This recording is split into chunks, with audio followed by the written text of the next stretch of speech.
یہاں پر بھی اس میم کو اس تا کے ساتھ ملائیں گے اور سختی سے پڑھیں گے، اس خالی الف کو اور اس خالی الف کو نہیں پڑھنا۔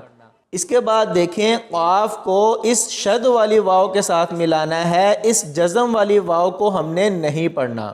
یاد رکھیں جہاں بھی ساکن اور تشدید حروف اکٹھے آ جائیں تو ہم نے ساکن حرف کو چھوڑ کر شد والے حرف کے ساتھ ملانا ہوتا ہے۔ تو یہاں ساکن حرف سے پہلے اس قاف کو اس شد والی واو کے ساتھ ملائیں گے، قاف موٹا پڑھیں گے اور واو کے ساتھ ملاتے ہوئے سختی سے پڑھا جائے گا۔ اور اسی طرح آخر میں دیکھیں نون کو واو کے ساتھ ملائیں گے، اس خالی الف کو نہیں پڑھنا۔